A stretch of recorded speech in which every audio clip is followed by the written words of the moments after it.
શુભ સવાર મિત્રો. આજે આપણે અધ્યાય 6નો 21મો શ્લોક સમજીશું.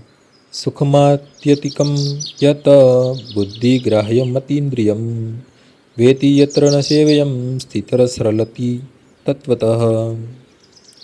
તે આનંદ અવસ્થામાં મનુષ્ય દિવ્ય ઇન્દ્રિયો દ્વારા અનુભવતા અપાર દિવ્ય સુખમાં સ્થિત રહે છે.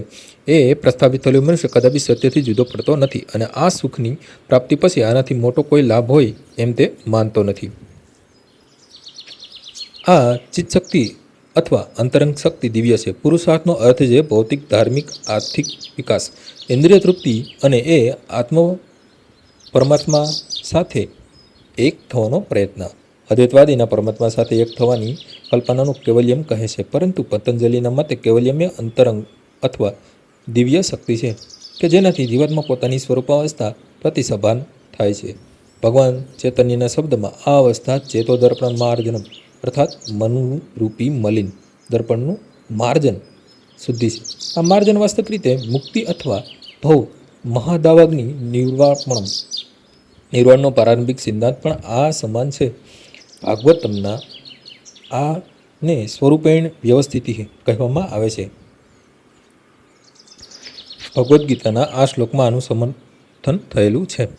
નિર્વાણ અર્થાત ભૌતિક કાર્યોના અંત પછી આધ્યાત્મિક કાર્યો અથવા ભગવદ્ ગીતાની અભિવ્યક્તિ થાય છે કે જે કૃષ્ણ ભાવનામૃત કહેવાય છે.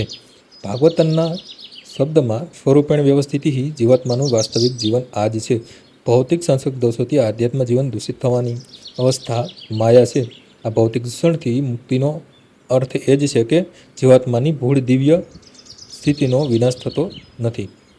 પતંજલિ સુદ્ધા આના સમર્થનમાં કહે છે કે કેવલ્યમ સ્વરૂપ પ્રતિષ્ઠવા શક્તિ રીતિ આ સ્થિતિ શક્તિ અથવા દિવ્ય આનંદના વાસ્તવિક જીવન છે.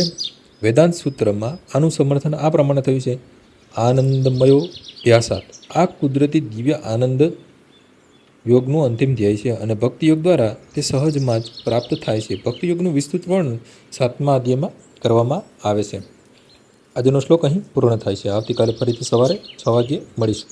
જય શ્રી કૃષ્ણ.